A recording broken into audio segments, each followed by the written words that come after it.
Garbage men/women of the world. What's the best/worst thing you have found thrown away? My little brother was emptying out a client's basement and everything was going to be thrown away, so my brother was told to keep anything he wanted. He saw a nice looking bike and took it. Turns out it was a Dayhan UP8 30th anniversary limited edition and in perfect condition. From what I found on it, it goes for over $4,000. Can I have it back please? I forgot it was valuable.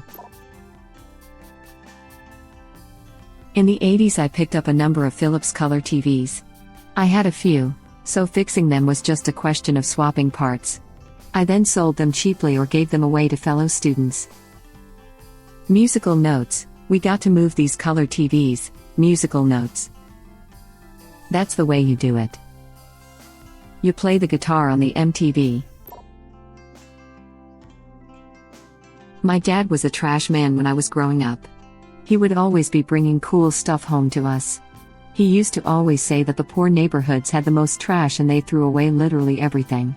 The two best ones that I can think of was a brand new BMX bike and like 20 Nintendo 64 games that he found at a video rental store. Also once at the transfer station one of his co-workers found a dummy arm in the big pile of trash. He pulled it and it ended up being a dead guy. The police later determined that it was a homeless person that got picked up and died when the trash truck compacted him. My dad was a garbage man for a while and told me about people being compacted. He said they shake dumpsters up and down and wait 30 seconds before dumping them, and he'd had people climb out on 2 occasions. Crazy. I feel like I had to scroll way too far down to find a dead body in this thread. I worked as a garbage man in 1972. A small stray cat jumped into the back of the hopper to look for food. I took him home and named him Saigon. This was the best thing.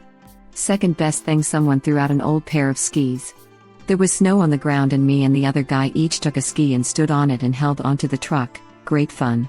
Third best, we found an entire case of Brylcreem. Look it up. And me and the other guy had Brylcreem fights all day. Total mess. I stripped off before going into my house after work. Worst things, a garbage can that had live coals in it that started our truck on fire. All the other posts are sharing things of monetary value, and here you are with your wholesome good times. In the early 2000s my best friend's dad was a garbage man. I used to hang out at their house a lot and I remember him finding uncut sheets of holographic Dragon Ball Z trading cards in the trash and bringing them back. They were super dope to see. Would the uncut sheets increase their value, or would those being in the trash decrease their value? Toy collector here. These kind of things are extremely difficult to assign a value to. They're both extremely rare and in atypical condition. It would be very hard to sell, but if you found the right buyer they could be worth quite a bit. This is the type of thing that would probably be best unloaded at an auction, which is where the rare oddities often go. The fact that they were in a dumpster probably wouldn't affect the value very much unless they were completely trashed, because that's about the only place you would ever find them. Condition is always a factor in valuation, but most collectors understand that sometimes you just got to take what you can get. Then there's also the potential for lawsuits from the creators for selling unauthorized merchandise. Unlikely, but it could happen, depending on how much they care about copyrights and how much you made selling something they considered trash. So yeah, the potential for high value is there, but you'd have to pitch these items and generate the interest yourself, and then risk toy company lawyers coming after you. Not worth it in my opinion, but I'm sure someone out there would be crazy enough to try. When I was a kid I found a couch.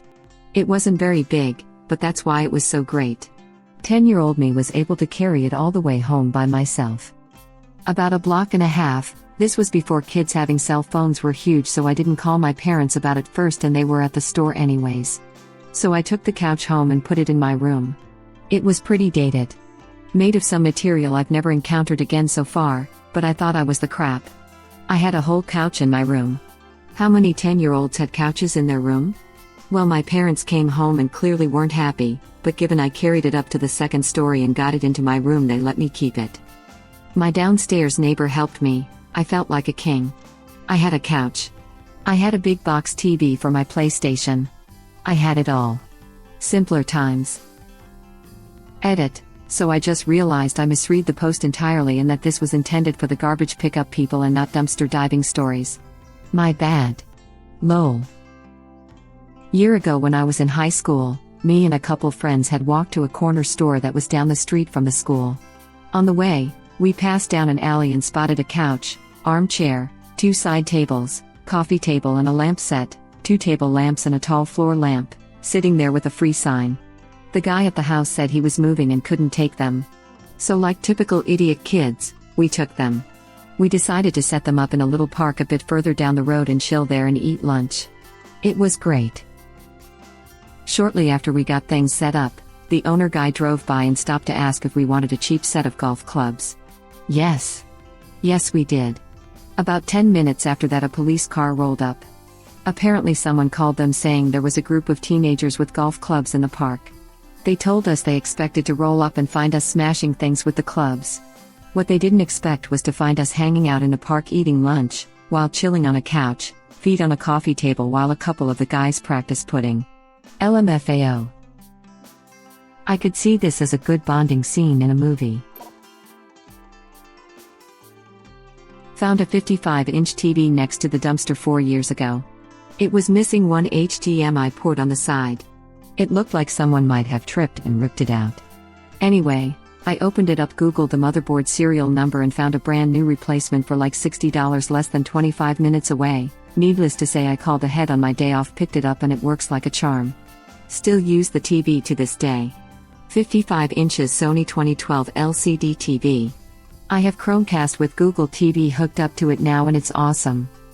Web link. For a couple years we were using a high-powered 720p projector meant for lecture halls as our TV. It had been thrown out because it didn't work, which turned out to be because there was a big dust ball in the mechanism, and it was otherwise in perfect condition.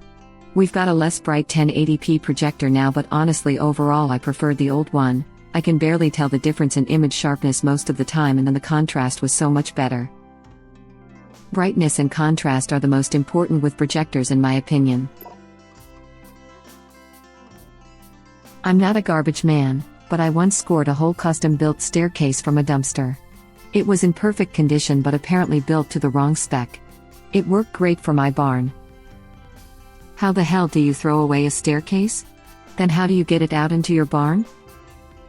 Yeah, throwing away a whole staircase is actually pretty complicated. There are quite a few steps. F you and thanks. I once managed a custom stair building and millwork facility. Most stairs we built were called boxed. They were a straight run of stairs with treads and risers set into routed grooves, inside stringers. They were cut, machined, glued, and assembled as a unit to be delivered to the job. The job involved the site inspection and measuring to do the design work, then a finished design that ended up in the shop, for the stair builders to complete. As you might guess, there are multiple opportunities for mistakes, and once or twice a year, somebody would screw up, and a finished set would need to be remade. The mistake units ended up in the corner of the shop.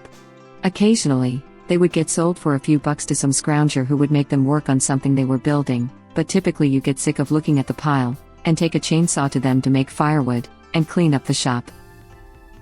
Is this another version of stairs in the woods? Not me, but my brother. Someone apparently threw out Grandpa's stuff from the attic after he passed away. This was the last scheduled pickup at the house and everything was already moved out, nobody living there. Driving an automated, claw to grab and dump, truck, my brother was irritated. There were these 2 bowling bags he had to get out to throw in the truck. He realized they seemed a bit heavy, so he opened them to see why. Inside there was real silverware/flatware. He ended up selling it for scrap prices to a jeweler and got $3,000. Raises the question of what it was actually worth. About $900 per kilogram. Tableware is not too valuable, sides it's scrap.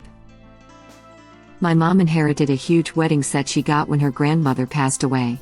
It was from the late 1800s. She thought the same thing, that it would only be worth the silver weight. The scrap dealer originally offered her $2,500 for the pile, then he really looked at the silverware. He realized it was worth something as a set and withdrew his offer because it was worth far more and the work on the pattern was too beautiful for him to melt. Offered her $10,000 and said she could get $15,000 easy if she auctioned it. She auctioned it and received $18,000 after fees. I don't remember much about the set except that the flatware pieces were very heavy and beautiful and you could have killed someone with the serving spoons. The serving platter could have easily held a whole, cooked lamb. In Philly, the students at Penn, especially rich overseas folks, will often leave crazy expensive clothes, electronics, kitchen items and furniture in the trash when the scholastic year is done. Just toss it out. ETA, about 50 of you from Boston have told me about Alston Christmas. Stop already. Also, I know that this happens at lots of colleges. The local college best known for this is Pennsylvania. I live near PSU and July and August are dumpster diving Christmas.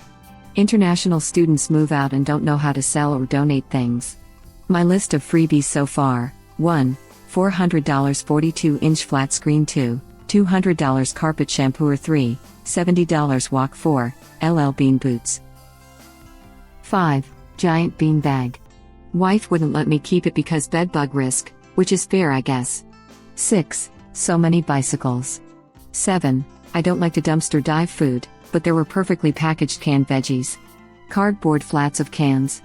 I did take those. 8. Giant restaurant patio umbrella. It's just called Dumpster Christmas where I live.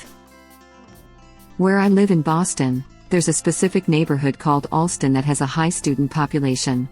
Most of the leases turn over on September 1st, so the time surrounding that there is a ton of usable furniture, decorative items etc. thrown out on the street for free. It's known as Alston Christmas.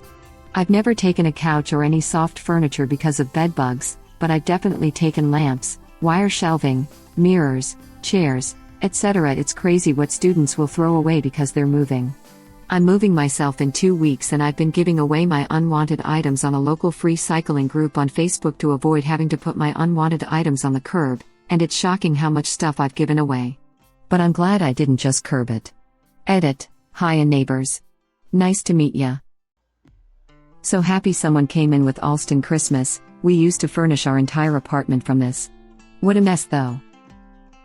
Worked cleaning apartments one summer in a college town. Foreign students are notorious for leaving lots of valuables behind. The most outlandish item I came across was a brand new BMW that they left abandoned in the complex parking lot. My friend lives in a fancy building that is known to be resided by rich expats, and I kept seeing expensive abandoned cars in their parking lot. Turns out the expats would just leave it behind when they moved back to their home country because it wasn't worth shipping back and they just couldn't be bothered to go through the hassle of reselling them. Best I found was a trash bag with 5 textbooks. Sold to campus bookstore for $350 easy. Oh man, my time to shine. I've been working at a waste transfer station, garbage dump, for many years. The worst I've seen, just garbage, not counting stuff brought to the hazmat department, a freezer stuffed with a skinned, rotting, headless deer carcass. We nearly called the cops before we realized it wasn't human. Used needles. The worst being a tie between porcupine couch and the lady who literally handed me a paper bag full of syringes she found during a park cleanup. Large container of old crystallized picric acid. Bomb squad had to deal with that one. The best, a high-end laptop in perfect condition except for a tiny crack on the LCD panel. Easy DIY repair that took $40 and 5 minutes, thing would have cost $1,500 new. Enough brand new furniture to literally furnish my whole apartment. A high-end military-grade inflatable boat, brand new. The weirdest, a first-gen platelet counting machine, complete with weird tubes of bright green liquid and mercury. When I was prepping it for hazmat disposal, I had to call the company that bought the company that made it for some info. They never digitized the records, but the oldest repair tech still working was super excited because he remembered servicing them 50 years ago. Coffin. No body, just the coffin. Couldn't see anything wrong with it either. Buckets of testicles, from a ranch, that had been sitting out in the summer heat for a week. Smelled so badly my coworker hurled. That's not the weird part. The weird part is the guys wanted their buckets back. Do you know how bad it has to smell to make a garbage collector puke? And they wanted them back? The $10,000 duffel bag. Lady came in super upset because earlier she threw out a duffel bag that she didn't know her boyfriend kept cash in. Over $10,000 in cash. We never found the bag. 16 full-size barrels of old vegetable grease some guy had saved up in his garage. He was planning to make a biodiesel car or something. Edit. A lot of people are asking if we get to keep stuff. Officially, no. It's not against the law as far as I know, except for illegal stuff like drugs, but it's against our policy. However, workers do salvage things. As long as it's discreet and they're not selling it, management doesn't get involved. Selling stuff is a big no. We don't fight over stuff. In fact, we'll keep an eye out for things colleagues might need. Most of what we salvage is actually tools and stuff we use at the dump. I've also started a management-approved program to give away free household products that would otherwise be hazardous waste: paint, oil, cleaners, etc. Some dumps also run thrift stores to divert materials from landfill, but we don't have the space. Grew up a small town so everyone knew everyone. Our garbage man, Lee, would regularly call out items for us because he knew my dad would tinker on them. Lee gave me my first bike, which only needed to be painted, and so many books. He passed a few years ago. When I saw the notice, I called up my sister and we had a bit of a nostalgic cry about what a nice man he was to us kids. He sounds like a cool dude. I bet he'd love knowing he made you so happy. He sounds like a cool dude. I bet he'd love knowing he made you so happy. Though you've stepped beyond the clearing, though you've ambled out of frame, though you've passed beyond its hearing, I shall say it all the same. Thank you, Sprague. $10,000 in a bag and you guys never found the bag, huh? Hey, yeah, I'll never know for sure, but we didn't see anyone take it on camera. And honestly, you don't want to go digging through random bags in the trash, it's not safe. Odds are really good it was buried in the landfill by the time she told us. On the bright side, she probably learned a really expensive lesson on why you never touch other people's stuff. Who throws out someone else's stuff without asking them beforehand anyway? And who throws away some kind of bag without looking at it first? I buy my purses at Goodwill, and before I recycle the old one for the newest $3 purchase, I always check to make sure I haven't left anything in any of the zippered compartments inside, even if it's only a couple of pennies and an old tissue. There's a guy in the UK who accidentally threw out an old hard drive with his bitcoins on it. They are now worth something like $250 million. He knows roughly where it ought to be buried. Waste disposal people log locations in case someone's accidentally buried toxic waste or whatnot, and is offering to split the treasure with the local municipal council if they'll give an okay to the excavation. Web link. Upvote for being an actual garbage man. Technically I'm a garbage woman, but either way I'm trashy lol. I was going to say garbage person but was concerned about the double meaning. I mean, are we not all garbage people in one way or another? Thank you for watching. Please subscribe to be the first to know about Red Rabbit Reader's new videos. If you like our videos, please like them on YouTube and share them with your friends. We welcome your comments below. Press to start another of our videos.